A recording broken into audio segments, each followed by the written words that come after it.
So in the last episode of Let's Hope This Turns Out Fine, we gently water-cooled this 3070 in hopes that it still works.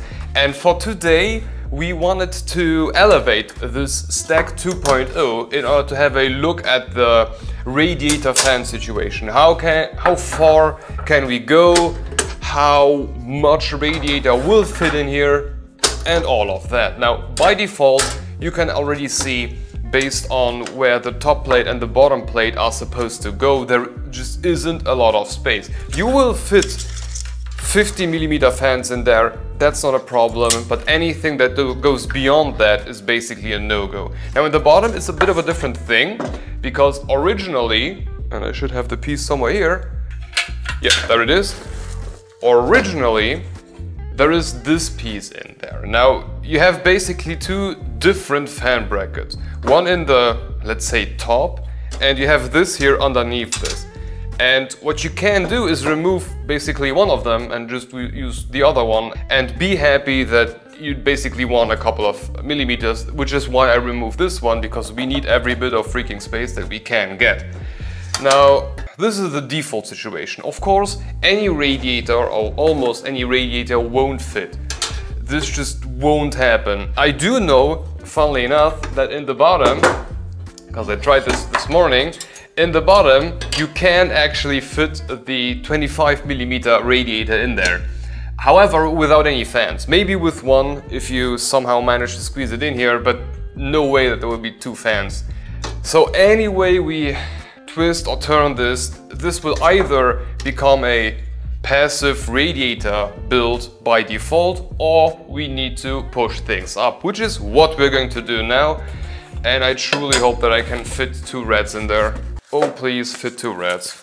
Working inside of this case isn't really like something, I don't want to say hard or easy. It's slightly annoying due to the tremendous amount of screws and everything that you need to do to get things going. I wouldn't call working in the Steck 2.0 hard, I really wouldn't, but sometimes it can be like slightly janky.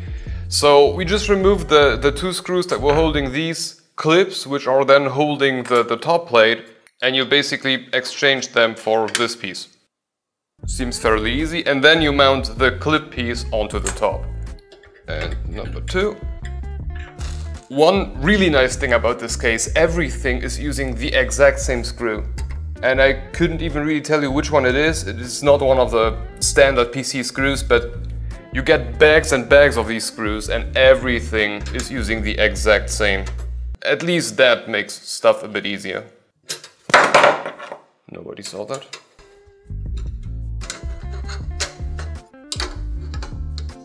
Does everything look correct? Yes, everything does look correct, except that this is supposed to be in the top. Okay, the top is elevated now, so we still have access to these brackets here. Now I tried, and you can't really squish anything like between the bracket and, for example, the motherboard plate. You could squish something in between the power supply and the bracket, however, only using two screws, and if you do so, you will get into real trouble with the power supply cable. So that's not really an option. However, in the top we now have whatever we had before, plus 30. So let's take the thick radiator, the basically 30 model, and of course this now fits in perfectly. And you can see we actually have quite a lot of space left here. So let's just try with a normal fan. Okay, this is a light wing, whatever, regular one. It was just laying around. Oh, if this fits. If this fits. Okay, give me the top plate. Give me the top plate. No, it doesn't fit. Well, it does fit, but it gives it a slight, like... Yeah, no, we won't do that. But if I use the 25mm one, this one, and now I slap on there a fan, this works.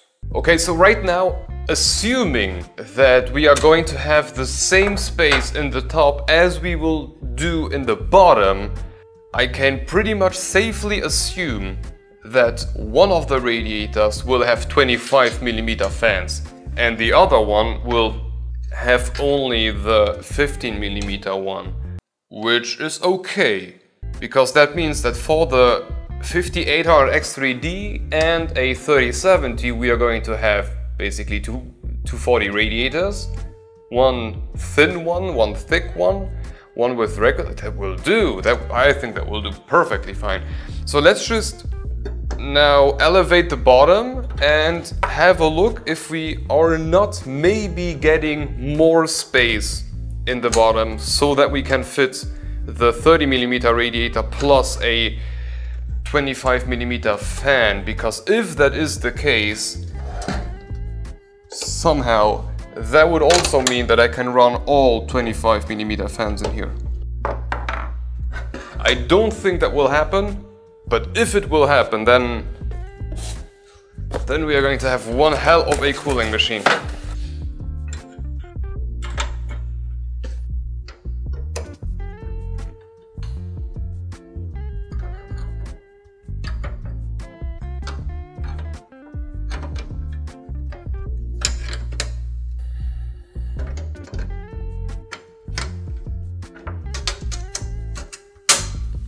Okay. Now let's take the thick red, which is this one. Oh, I think this is going to work. I think this is going to work. Oh, holy cow.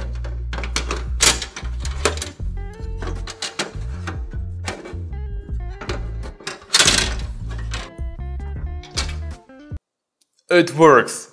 It works. Oh, holy cow. Okay, so standing like this, we can mount the 25mm thick radiator in the top, plus using a regular 25mm fan, meaning we will have the full 240mm radiator performance, and in the bottom, there we can use the 30mm one, plus a regular 25mm fan. Which means we are going to have the dual 240 red action going on, which is a lot of cooling power, a lot. Oh, this is perfect. Oh, this whole thing today turns out a lot better than I, for some reason, expected. This is amazing and great. Now, one thing I could also do is use the red in the bottom and use the P12 Slim fans in a push-pull configuration, but I do not know if I want to do that. It would give me the advantage of the push-pull, but those have like 1 millimeters of H2O static pressure, but that would kind of be interesting. But then I would run like 6 fans in total. And do I want to run 6 fans? No, I'm not sure yet.